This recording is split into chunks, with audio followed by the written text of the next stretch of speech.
Shraddha. Shraddha kidrishi, he says in this text. What is this Shraddha? Guru Vedanta Vakyeshu, Guru Vedanta Vakyadishu, Vishvasaha, Shraddha. Very beautiful explanation of Shraddha. What is the nature of this Shraddha? Here he's defined Shraddha as the veracity of faith in the veracity of the words of the Guru and Vedanta, the Shastra, because they come as a package. You cannot have, in the tradition, unfortunately, they come as a package. Some people would like Guru and no Shastra. Some people would like Shastra and no Guru, but you cannot have it. You got to have both. This is one thing that, again, Upanishads emphasize. So it is, again, there's a reason for it. We will examine the reasons. And again, the teaching will help you see the value of what is being said as well. So Shraddha is a very important qualification to gain. And in fact, Lord Krishna talks about it again and again. If you do a word search for how many times he brings up Shraddha in the scriptures, you will see he talks about it again and again and again. It's a very important qualification. He says in the 4th chapter, 39th verse, famous verse, Shraddhavan labhate jnanam. The one who possesses Shraddha, this commitment, gains this knowledge. And if you remember in chapter 3, he says, Shraddhavanto nasuyantaha muchyante tepi karma bihi. We had seen this in the 3rd chapter. He says that, those who have Shraddha, and there he says, who don't find fault with my teaching, because there Lord Krishna becomes the teacher. And he actually says that people who don't find fault with my teaching, who don't find fault with the Guru's teaching, this, they will be freed from the hold of karma phalas and they will gain this moksha. Bhagavan himself says that. So Shraddha is a quality of having a certain relaxation in the words of Vedanta. It is having this quality of relaxing in the words of what is being communicated, what is being said, without having that kind of resistance. No, but I read here something else. Why is this being said? We may have read something else somewhere, but the words that are being said, especially by a traditional teacher, are not coming from the traditional teacher. They're coming from the tradition. There's a difference here. The teacher is just a link in that tradition, the flow of Guru Shishya Parampara. That is a beautiful thing about it. The teacher is only a link in it. And words are revealed as the words were revealed prior by his or her Guru, and by the Guru before that, Grand Guru, by the Grand Guru. It is never changing. It is the same way the words are being revealed. So Bhagavan says here, this, asuya you should not have for this teaching or the teacher, this type of feeling, this resistance to what is being said, not accepting, questioning constantly. Questioning at the right time and right place is definitely permitted, because it is a teaching of dialogue. It is a teaching of doubt clearing, of questioning, but not constantly arguing with the teacher. No, I don't see. What is this Atma you're talking about? Enough of Atma, teach something else. That type of argumentative attitude constantly with the teacher. Some people do have it. You may be surprised. I've seen people, with this kind of rebellious thing, but that is not a Shraddha. That is not going to help you on your spiritual pursuit as well. So finding fault with the one who teaches is not Shraddha. Trust is developed in the words, and it is developed in the communicator of the words. That is Shraddha. In the Chandogya Upanishad as well, it is said, Acharya, Acharyo Van, Purusho Veda.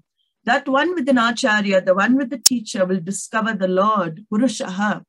So again and again we see in the scriptures, because Guru, the actual word Guru, is a very beautiful meaning in Sanskrit. Gu means darkness. The syllable Gu means darkness. Ru means Nivartakaha, the one who removes that darkness is a Guru. So the dispeller of darkness or dispeller of ignorance in your mind is the Guru, is the teacher.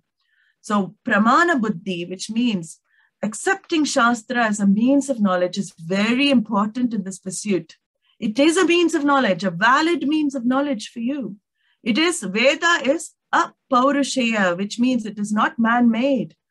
It is held that it comes straight from the Lord.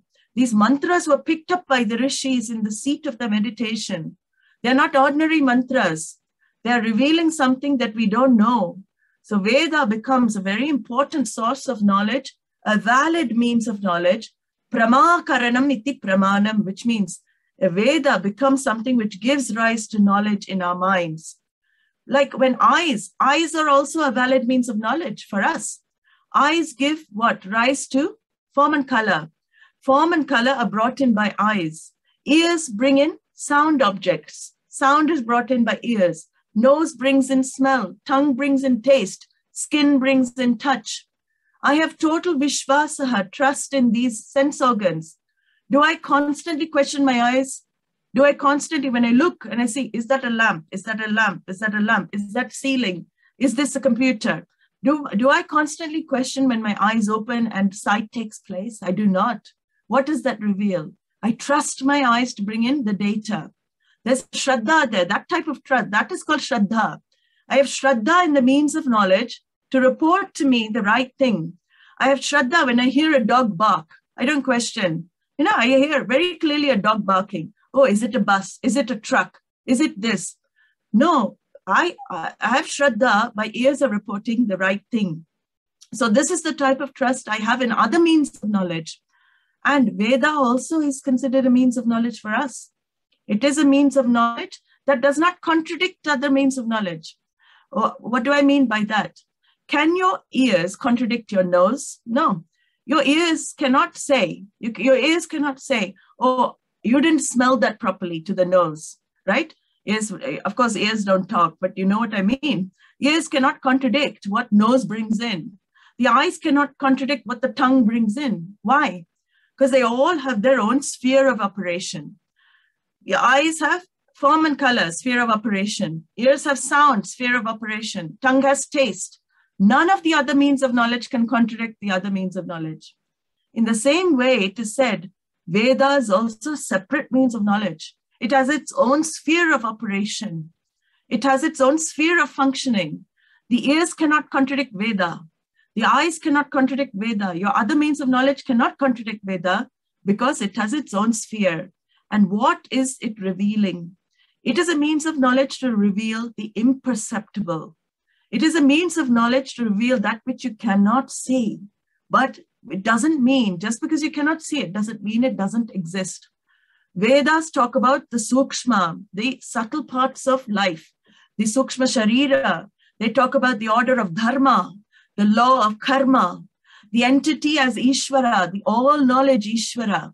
The Vedas reveal things that we cannot see with our senses, but doesn't mean it is not validated. Why? Because the other means of knowledge cannot contradict Veda. It is a separate sphere of operation. I have to understand this very clearly.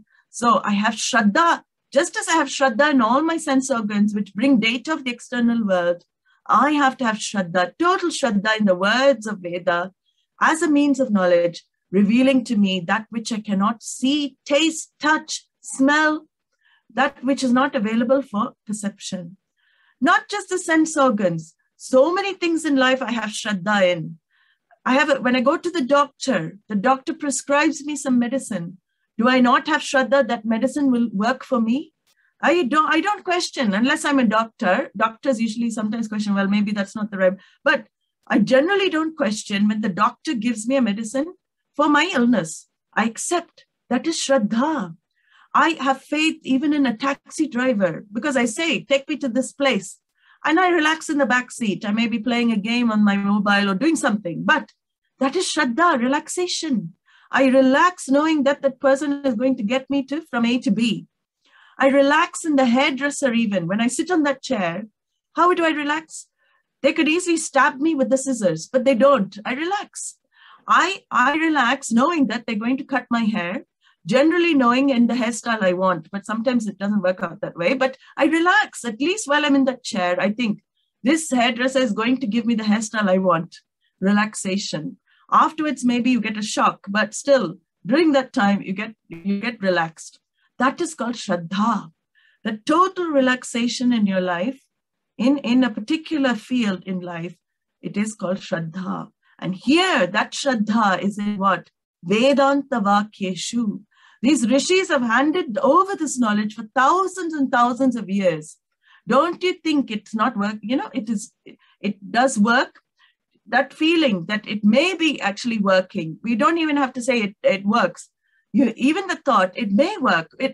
For it to last for thousands and thousands of years, a tradition to hand over this knowledge again and again, it must be working for somebody in the parampara. I mean, it makes logic, right? It makes sense to think like that. If it doesn't work, then it would be dropped off long ago by humanity. But this is an ongoing tradition, and it still exists to this day. The teaching tradition exists in India to this day. And of course, around the world, because of certain great masters who have given this knowledge for the world as well. So the Shraddha in the usefulness of Veda, that should come to you. And Vedanta Vakyeshu, there are two things he says here, Vedanta Vakyeshu and Guru Vakyeshu. Trust in the Guru's words is also important, because the Guru is the communicator of this Vedic knowledge. The Guru is the communicator of this knowledge.